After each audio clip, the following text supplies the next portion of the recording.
We've got big takeaways from the Rams' 23-14 Week 5 loss to the Eagles. Do we now know who this Rams team really is? That's coming up next on Locked On Rams.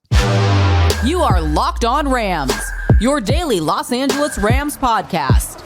Part of the Locked On Podcast Network, your team every day.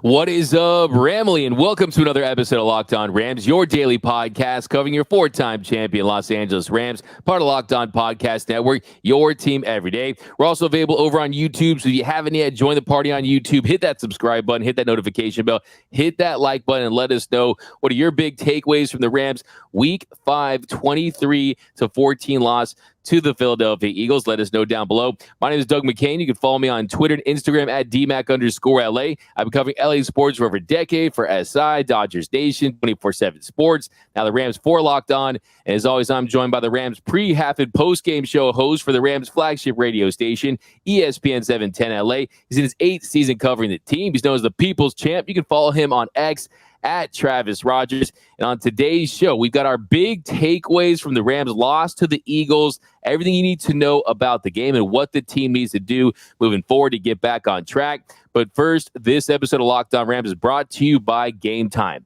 Download the Gametime app, create an account, and use code LOCKEDONNFL for $20 off your first purchase. Last-minute tickets, lowest price, guaranteed. Now, Travis, let's dive right into this one. The Rams, they lose to the Eagles 23-14. And look, to me, the big takeaway from this game, just off the jump, we'll get into some of the nitty gritty here. But look, this team really is who they are. I think this team is a team that can compete and beat some of the average to above average teams in this league, but they're not in the class of the elites with the 49ers and the Eagles. The Eagles offense really just had their way with this Rams defense. The second half offense for the Rams was awful once again. They weren't able to get it done and make some noise in. Cooper Kupp did return. We're going to get into that. But for the most part, losses really doesn't come as a huge surprise. No, it doesn't, D-Mac. I agree. Forgive me for being a little salty today. I know that you're feeling the same way. That the Dodger series going the way that it is difficult, shall we say. But let's focus on a team that at least has won a couple of games so far this season. I agree with you. I think that, this was the same game that they played against San Francisco in week 2. It was virtually the identical run of what we saw, which is they hung with one of the best teams in the league for about 28 and a half minutes in the first half, scored thinking that you're going to have all sorts of momentum going into halftime, and then gave it all back right before they go into the locker room, and then posted nothing in the second half. It was an exact rerun of what we saw. So, do you feel good about hanging with one of the best teams in the league? I guess, but you lost again, and you lost in virtually the same way. I think you're onto something, and I think that there are tiers in the NFC. I think you have San Francisco and Philadelphia on tier 1. I think that you have maybe Detroit on tier 2, and then there's tier 3, and that's Seattle, that's the Rams, that's New Orleans, that's Tampa, that's some of these other teams. Maybe Washington that are okay. They're not terrible. They're not very good. And those are the teams that I think you got to keep your eyes on as a Rams fan. Those are the teams that you're going to be competing with for that postseason spot. This is a team that's going to win somewhere between 7 and 10 games, and it's probably not 7 and it's probably not 10. This is an 8 or a 9 win team. They're going to be right there. 9 probably gets you in. 8 probably doesn't. But all in all, I was fairly discouraged by what I saw on Sunday. Are they a bad team? They're not. They're much better than I thought they would be this season. But they're clearly not good enough to beat. They can hang, sure, but beat one of these good teams, not right now. Yeah, I will say it does feel like we have moved the goalpost a little bit with this Rams team, because when I predicted they'd win 9 games this season, that was seen as overly optimistic by some, right? And I think when you look at this team, we'll kind of do an assessment of how they've looked through 5 games. They have hit on rookies. You have found Puka Nacua, Byron Young, Kobe Turner, Steve Avila, right? You have played better than most expected, but it's so frustrating because if you watch these games and you see how they transpire, there's a world where they could be above 500. Like you said, they have competed for a half with two of the best teams in the NFL. And I think the big key here, and we're going to dive into this one first, as you mentioned, that back-breaking end of the half. I mean, it was a mirror image of that 49ers game where Darion Kendrick had the egregious penalty to Deebo Samuel. They score before the half after the Rams had just scored. They take the momentum. The Rams, they never get it back. They never score again. And look, the reality is what we're seeing right now is the Rams are a bad second half team. They're a bad second half team, and that's something that they need to change immediately. Through 5 weeks, the Rams and Cowboys both have a pass rating of 60.7 in the second half. That's tied for the worst in the NFL. Stafford has completed just 54.5% of his second half throws, averaging 6 yards. And you look at the Eagles, last 30 minutes of the game, 30-30, the Eagles outscore the Rams 13-0. The Rams second half possessions, Travis, punt, turnover on downs, end of game. So if they're not going to be able to make adjustments at halftime and find a way to manufacture some offense, they're going to lose games no matter how good they look in the first or second quarter. Yeah, I see it a little bit differently, D-Mac, because I think that what the Rams are really good at is game planning. What the Rams are good at is being able to put that other team on their heels a little bit through the first half of a game. We saw it in San Francisco. We saw it in Philadelphia. Where the Rams are struggling is in that second half, and not that they're not making adjustments, but the other guy gets to adjust too. The other guy's got better players when we've seen them, Philadelphia and San Francisco, and that talent disparity and the margins for victory are much more narrow for this Rams team than they are for their opposition, and they are for what we've seen from the Rams in previous years. You can't miss tackles in the open field. You can't take bad penalties. You can't do what this team has done in the second half because you don't have the firepower. You don't have an offense filled with guys that are going to light up the scoreboard. You don't have a defense that's going to be able to take the ball away and give you additional possessions along the way. The margins are small. The other team knows that, and they just need to continue to do what they do. They make their adjustments, and the Rams just don't have that counter move back the other way. They're good enough to beat the other mediocre to bad teams, which might be good enough to get you into the playoffs. I'm not down on it altogether. I think this is about where we thought they might be through 5 weeks at 2-3. I think you got another big test coming up against Arizona on Sunday. Be 3-3. Pittsburgh is a classic, let's see what you got. You lose to them, we're probably looking at a 7 or 8 win team. You beat that team, it's an 8 or a 9 win team. This is the margin. I don't think the Rams are ever going to be 3 games below 500. I don't think they're ever going to be 3 games above 500. I think this is about where they are because they're in the middle of the pack talent-wise. That's fair, and I agree with all of that, what you just said. But look, the reality is Stafford, a 60.7 pass rating, is 34th in the NFL in the second half. And you look at this team against that Eagles team, they didn't perform well in the second half. And I think the narrative out there might be, oh, you held them to 6 points in the second half. That was great. But if you're not scoring points and getting into the end zone, at least getting field goals and find a way to be somewhat consistent and just not they just completely stalled out offensively and they didn't have really a chance to win. If you look at the last 4 games, they've scored just 9 points and not a touchdown in the second half. I mean, it's bad. There's a world where if the Rams were just a little better in the second half, they'd be a better team record-wise. So I think that's disappointing. You mentioned the tackling. That's something I really wanted to touch on because, look, 2 things really stood out to me in the game. One, Hurts' ability to extend plays just absolutely killed the Rams. They had pressure on him multiple times, but he was able to get outside, make plays with his arm. But more often, it was with his legs, and he was punishing them on the ground. McVay and Morris, I think they really need to get into the minds of those defenders and tell them to wrap up, make those tackles, because it's not just making that initial hit, it's getting them to the ground. That's been an issue all season long. This Rams team is not a good tackling team. No, they haven't been. There was I think it was Kobe Durant that missed a tackle on Hurts in the open field, and the Rams still had a chance to get him down short of that first down marker on 3rd down, and Byron Young hits him but doesn't wrap up. And look, Jalen Hurts is, I don't know, he's like 6'2", 235. You're going to have to drag that dude to the ground. You're not going to knock him over. He's just too big and too strong and too good at what he does. And again, I come back to those margins, right? There are margins of error when you have an elite defense that can take the ball away at any time. Sure, you can maybe, let some of these fundamental things slide a little bit, but they clearly don't have that. They only have 2 takeaways through 5 games of the season, 2 takeaways from the same guy, right? That other than Akilla Witherspoon, no one else has been able to take that ball away on defense. So if you're not taking it away, you better get off the field in a traditional way. And the traditional way is to tackle guys short of the line. That's something that they haven't done. We saw 2 terrible penalties towards the end of the first half. You saw a horse collar tackle. You saw a PI in the end zone. And once you give Philadelphia a 1 yard to go situation, that's as good as in the bank. You're not stopping that the brotherly shove. You're not. It's unstoppable. I think they've run it 41 times now. They've been successful 38 of the 41 times that they run it. It's an automatic yard and a half. You're not stopping it.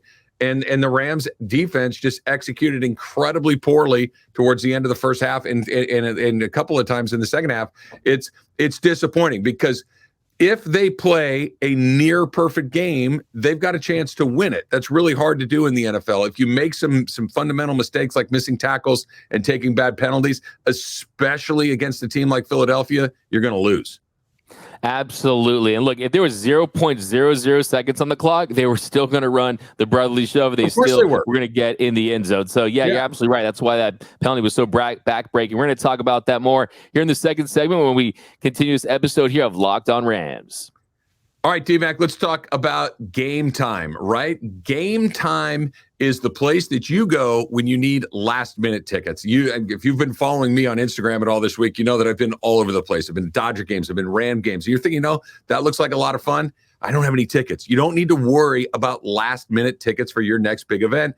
That's where Gametime comes in. The Gametime app is your last-minute tickets, flash deals, zone deals, easy to find and buy tickets for every kind of event in your area. Concerts, comedy, whatever it is you want. Sporting events, of course. Views from all the seats inside the venue. And, of course, the lowest price guarantee, event cancellation protection. Why would you go do anything else? Has deals on tickets on that Gametime app right up to the start of the event. And even an hour after it starts, that's a great place to go find a great deal, right? It's the place to find last-minute seats. So take the guesswork out of buying tickets with Gametime.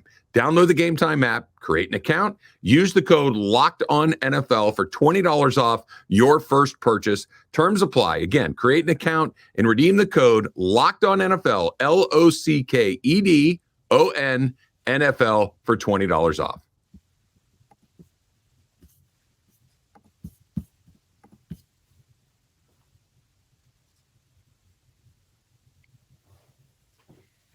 And we're off running here on Locked On Rams. Thank you for making Locked On Rams your first listen every single weekday, free and available wherever you get your podcast. Locked On Rams, part of Locked On Podcast Network, your team every day. Travis, just want to say that we had some Locked On Rams fans yesterday at Dodger Stadium. So they love the show. They love the People's Champ. So, yeah, we appreciate you guys rocking with us. And if you haven't yet, hey, be sure to subscribe to the YouTube channel. Hit that subscribe button. Hit that notification bell. Hit that like button. And join that Everydayers Club, too. Membership is 100% free, and you won't miss a thing about your Los Angeles Rams. Travis?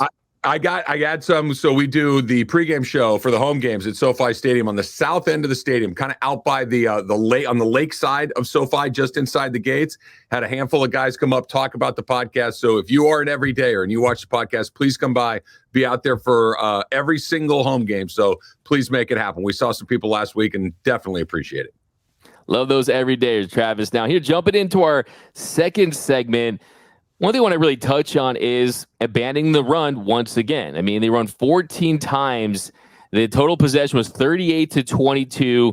Rams, I think, really learned a lesson against the Colts. You saw more rushing. I think in this game, Kyren Williams, he had some signs of life. He ends up going 13 carries for 53 yards, had 11-yard long. Ronnie Rivers had 1 rush attempt. It does feel like this team, if you're going to beat teams like the Eagles, you need a more balanced attack. Wanted to see a little more on the ground from this Rams team in Week 5. I want to get a little more out of our starting pitching. Really, we had a grand total of 2 innings from Bobby Miller and Clayton Kershaw. That's what we're going to get. But anyway, it's for another podcast. I'll deal with that at another time. Look, I get it. I would like to see the Rams run the ball more. I would like to see them have a more consistent commitment to the ground game. You know what this reminds me of, D-Mac? This reminds me of when you have the perfect girlfriend or wife and you love everything about them and 98% of it is terrific, but there's just those little things that kind of bother you. Maybe their lips move while they read. Maybe their nose whistles while they sleep. And it's one of those things like, is it perfect? No, but everything else is great. And this is what it is with Sean McVay. He doesn't run the ball enough. And that's just going to be the way that it is, because this is the 7th year with Sean McVay. And the refrain of why doesn't he run? It's accurate. It's fair. I would like to see it more too. He's not going to do it. I mean, if he was going to do it, he would be doing it by now. And it just feels like I'm going to do it like this. This is the way. And every once in a while, he'll come back to what we saw in Indianapolis. And it's like, okay, the light bulb has gone on. And then you go right back to where we were. Now, I do think it's fair to say when you're behind, you got to throw the ball more than you run it. I think that's a fair way to look at this. I would love to see what they do if they did have a lead that could play from ahead. We saw it in Indianapolis a week ago. They're much more committed to the run game. Maybe that has something to do with it. But I feel your frustration. I agree with what you're saying. I just don't know if it's going to change anytime soon. Yeah, I do want to say, Travis, so for my wife, my 2% thing is my laugh. So I just want to throw that out there. Okay. So, yeah, I mean, if you look at this team, and yeah, you definitely want a more balanced attack. And I think that when you consider this offense and the makeup of this offense, that it's going to help Matthew Stafford. That's what I'm looking at. Is how do you optimize Matthew Stafford? And he's someone that has had his moments in this game. He's going 21 for 37, 222 yards, 2 touchdowns. We're going to talk about the return of Cooper Kupp in a minute here, but I think you really didn't see those deep vertical plays. I think that's what we're missing. Tyler Higbee, want to get him more involved, but I think as a whole, this offense just didn't perform as well as we had hoped against that secondary that really was struggling with injuries. So you want to see a little more out of them. I do want to touch specifically on that Darion Kendrick play towards the end of the game, because it wasn't just that play. It was not just that play. It was a tough day at the office for Darion Kendrick. He had no answer for A.J. Brown. He looked overmatched. I think that's one of the big reasons why the Eagles won this one. And the backbreaker, it was that 36-yard catch over the middle, but it gets worse. It's the egregious horse collar tackle that added 15 yards, set up the Eagles at the Rams' 14-yard line with 7 seconds left to play. And the very next play, Kendrick was called for a PI in the end zone, giving the Birds the ball at the 1-yard line with 2 seconds left on the clock. Eagles, of course, scored on the very next play with that brotherly shove. I want to see Darion Kendrick be a little less aggressive, okay? If you want to be a fighter, join the UFC, right? That's not what the NFL is about. And you can't afford those plays when the margin for error for this Rams defense is that small. This is what happens when Jalen Ramsey is not here. This is what happens when you're relying on a secondary that, with the exception of Ahkello Witherspoon, and maybe you can throw Jordan Fuller in there. He's been around the block a few times by this point. And they're young, D-Mag, and they're learning on the job, and they're being asked to do a lot and deal with guys like Devonta Smith, deal with guys like A.J. Brown. This is one of the best duos in the league. And you're asking guys that have not played a ton of NFL football or are just beginning to play a lot of NFL football to cover 2 great wide receivers who is being thrown to by a great quarterback who is behind the best offensive line in football. It's a lot. It really is a lot. And you're right. And when you see the mistakes that are being made, they're incredibly frustrating, because I really do think if the Rams go into the half with that lead, even if it's 14-13, the Eagles kick a field goal there, there's all sorts of momentum. Who knows what it is coming out of the second half and how that looks. But that is, along with San Francisco, one of the best teams in the league. It looked like it on that drive. It looked like it in the second half. They only did give up 6 points in the second half. The defense, if you would have said going into that game that they were only going to score, 23 points, you would have taken and run with that. That's an absolute victory for that Rams defense. There were some mistakes along the way, but I am optimistic that it's trending in the right direction. I am optimistic with guys like Darion Kendrick and Kobe Durant and some of these other guys. And Witherspoon has been great, but that was one of the best teams in the league playing like it, and they took advantage of an inexperienced player. Absolutely. I do want to point out that big picture, I'm happy with where this team's at. I think they are ahead of schedule. I look at the rookies they've hit on. I consider this year a win. I'll be honest with you, because I'm looking at Super Bowls, big picture, cap space coming up, all that good stuff. But the way that this loss and some of these losses, what makes it more frustrating is that as good as the team has been, they could still be a little better. I do want to give Kendrick some credit for some nice open field tackles, but at the end of the day, costly penalties before halftime. Gave 61 yards on 4 catches, 5 targets, had a 55.2 PFF grade. You mentioned Kobe Durant. Kobe Durant, he missed 2 key tackles on 3rd down that allowed them to pick up those first downs. He struggled once again and really hasn't been a great season so far for him. He ends up just missing those 2 tackles. I mean, those first downs, he also gave up 2 catches for 23 yards, had a 52.8 PFF grade. But we also got to talk about AD because we're always seeing Aaron Donald's praises when he plays great. And they really made him a non-factor in this game. He had a quiet afternoon, had just 1 pressure, no sacks, didn't miss any tackles, but had just 4 tackles overall in the game. It just wasn't as big of a factor as he needed to be as far as being disruptive to have that big impact for the Rams D. You're talking about the best offensive line in football, and they looked like it. And they really did a good job against him. And you could see Jason Kelsey, on the sidelines during the game, very animated, talking about getting guys lined up correctly and having the discussions with his offensive line coach and his head coach, Nick Sirianni, that they were preoccupied, as all good teams would be, with dealing with number 99. Now, here's the difference, D-Mac. Aaron Donald, prior to so far this year, even with the best offensive line in football, even with the attention that's being, he found a way to get it done anyway. Or his other teammates were able to take advantage of the fact that he was being doubled and tripled. The Rams haven't been able to do that. He hasn't been able to do that. He hasn't been able to beat that double team consistently the way that he has in previous seasons. Look, this is life in pro sports. There's a reason Lawrence Taylor doesn't play anymore. It happens to everybody, right? It starts to happen. Hopefully it happens slowly. It looks like it's happening slowly with Aaron Donald. There are still moments where he's an absolute game wrecker, but when going up against some of the other best guys, you can deal with him to a point. You never leave him alone. You're never not worried about him, but you're starting to see teams like the 49ers, teams like the Philadelphia Eagles, be able to make him relatively quiet. And it's not up to him to fix it. It's up to the rest of the guys on the defense to fix it. Force the offense to deal with the other 10 guys on the field and let 99 go back to work, because right now he can't do it the way that he has previously by himself.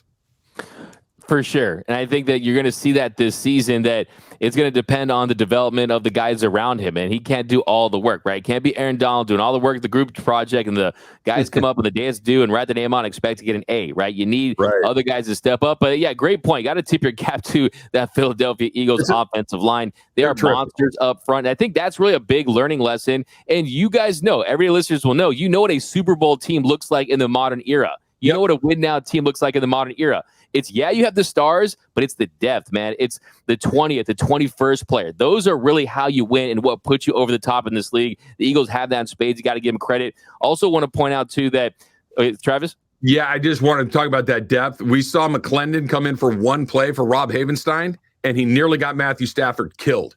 And he came in for one play, and Stafford took the hardest shot of the day. Like this is what you're talking about, that the depth that the Rams have been able to deal with so far with, Joe Noteboom was down. You start to see some guys, and all of a sudden McClendon comes in at right tackle. Oh my goodness, was that a problem? Had that gone on, Matthew Stafford's probably leaving horizontal, because he took a wicked shot. Like you're talking about on that O-line on Philadelphia, that O-line Rams depth has been tested already. If any of those guys are down for an extended period of time, hold your breath. I'd venture to say they're probably like 25 to 30% better than last season, if we're being completely brutally honest. But yeah, I agree with you that when you go deep in the depth chart, then you really start to hold your breath and hope that Stafford does not get injured, because there are some close calls. But coming up, the return of Cooper Kupp. Puka and Cooper on the same field at the same time. We'll get out of this one on a positive note. That's coming up next here on Locked On Rams. All right, D-Mac, let's talk about FanDuel, right? Snap into action this NFL season with FanDuel, America's #1 sportsbook. Right now, new customers get $200 in bonus bets guaranteed when you place a $5 bet. That's $200 in bonus bets, win or lose. So if you have been thinking about joining FanDuel, what are you waiting for? Because there's no better time to get in on the action than right now. The app is super easy to use. There's a wide range of betting options, including spreads. For instance, the Rams, they are a 6-point favorite as of right now, getting ready to go into the weekend against the Arizona Cardinals. Player props, right?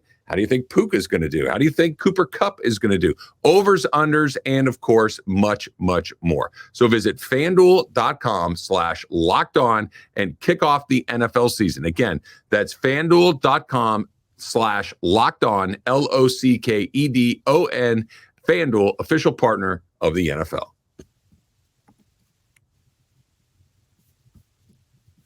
And welcome back to Locked On Rams. Thank you for making Locked On Rams your first listen every single weekday, free and available wherever you get your podcast. Locked On Rams, part of Locked On Podcast Network, your team every day. Now, Travis, here in our third segment, let's finish on a high note because I think that is that Cooper Kupp was back and he did not miss a step. He goes 5 receptions for 56 yards on the first drive alone, had 75 yards and 14 plays for the touchdown there, and then 8 catches for 118 yards. He was on the field for 52 of 55 snaps. They did not ease him back into it, and I think it was great to see that not only was he productive, but when it comes to the route running and his skill set, he did not miss a beat. And the toughness, right? Like he's still sticking his face in the middle of some of those plays the way that not a lot of NFL wide receivers are willing to do. So that was incredibly encouraging to see. Like you said, 5 catches on the opening drive. He's sitting in the press box talking with my my broadcast partner, Kirk Morrison. We're like, my goodness, man, they did not waste long before they started to lean on him. And then you saw what it can do, right? Tutu Atwell had single coverage in the corner of the end zone. Bang, they hit him for a touchdown right there because Kupp is drawing a ton of attention. Puka's drawing a ton of attention. Fast forward to their drive towards the end of the first half. Kupp's drawing attention. Puka gets one-on-one. Stafford throws an absolute dime in there. They score. So while he didn't get into the end zone himself, he allowed 2 other wide receivers to do it along the way. So very encouraging there. I think that the only thing, and this isn't a criticism, just an observation that I think will take care of itself in a week or so, is the couple of shots they did take down the field later where you saw Kupp turn one way and then have to turn back the other way looking for the ball. Him and Matthew Stafford and that connection that maybe wasn't there this year because of training camp will come along much, much more quickly because they've been there before. And the other part was I'm not so sure that Kupp didn't have a little bit of heavy legs late in the game. He just hasn't played football yet enough this year. Not that he's out of shape, but he's not in NFL game shape. That's a whole different animal than being on the bike or the Stairmaster or running sprints or whatever, that the punishment that comes along with it, because most of the misses, Stafford overthrew him by a little bit. And I don't think it was Matthew Stafford not making a good throw. I think it was maybe misjudging that little extra something that Kupp has been able to give him, and that'll take care of itself. The more football he plays, that'll get better and better. Incredible return to action for Cooper Kupp. Love seeing him and Puka together. It was. And I think that you could not be more encouraged by the fact that you have both those guys and they were productive on the field at the same time and doing different things. You saw some deeper out routes for Cooper Kupp, some verts in certain situations, really stretching the field a little bit. And they still use Puka Nacua over the middle. I mean, I think the backbreaker, you had a really nice reception with Puka Nacua to start the second half that was just negated. And after they got that face mask penalty on Kyron Williams, that really set up a really nice drive. You could really get back in the mix. But unfortunately, they weren't able to put up any points. I think Nacua overall, he ended up going had 7 receptions for 71 yards. He had a couple of drops, one that came on a third down over the middle at a key part of the game. But yeah, for the most part, it looks like this is going to be a dynamic duo. There's going to be a situation where you have the potential to have 2 of the most productive receivers on the same field at the same time with one of the best quarterbacks, one of the best arms. So that definitely is very enticing. I think against below average secondaries and average teams, they're going to exploit that matchup and they're going to eat all day long. It did feel like to me, Travis, that Cooper Kupp was trying to send a little bit of a message in that first drive too, saying, look, I drive a Benz too, right? Yeah. I'm Cooper Kupp. I mean, all the hype about Puka, love me some Puka, but it was like, hey, let's not forget, I'm Mr. Triple Crown, right? I'm Mr. Super Bowl MVP right here. No question. Look, these guys all have pride. They all have, hey, well, don't forget about me. That's what makes them them. I get that. I like what you said, D-Mac, too. And I think this is something that, every time that game starts, you got a chance. And here's why. You got one of the best quarterbacks in the league. He might not be the leading fantasy quarterback and whatnot, but that first half, again, I'll go back to baseball, which you and I like to talk about. He's throwing a no-hitter through the first half in a lot of these games, and he's thrown a shutout over the course of the game before.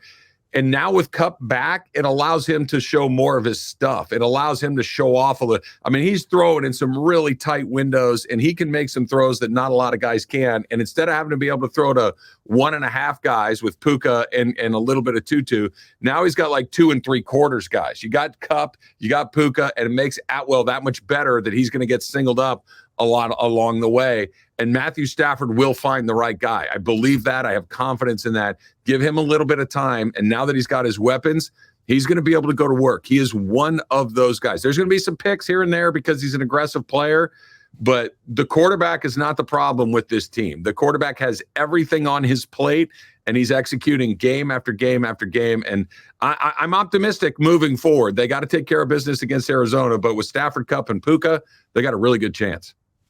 I am too. We're going to dive into that during an episode this week about their playoff chances and how they stack up with some of those teams that are going to be on the bubble. And look, the reality too when it comes to Stafford in this game is the defense. They did not help them as far as the Eagles converted 13 of their 18 third down attempts. Eagles had plays of 12, 15, 17, and 10 plays. They only had one drive that was less than 7 plays. And on that drive, they ended up scoring a touchdown. So time of possession was not in their favor. And I think if you still give Stafford time to cook with all of this, with these weapons, I have a lot of confidence that this offense is going to light up scoreboards for the rest of the season and make that playoff push. It was just, they were going up against a tough team. Right? I don't think that, I don't think teams are complaining that much about losing to Michigan in college football right now or things like that. I mean, let's not forget. We could look at the end of the year. This could be a Eagles team that loses 2 or 3 games and wins the Super Bowl. That's how good that running game is. They feel like they're better than last year. Our friend Gino told us that they're better than last year. Good. So somebody to consider, give some credit to that Birds team. But that's going to do it for this episode of Locked On Rams. My name is Doug McCain. You can follow me on Twitter and Instagram at DMAC_LA. And as always, you can follow the People's Champ, Mr. Travis Rogers, on X at Travis Rogers. And until next time, whose house? It's Locked On Rams house.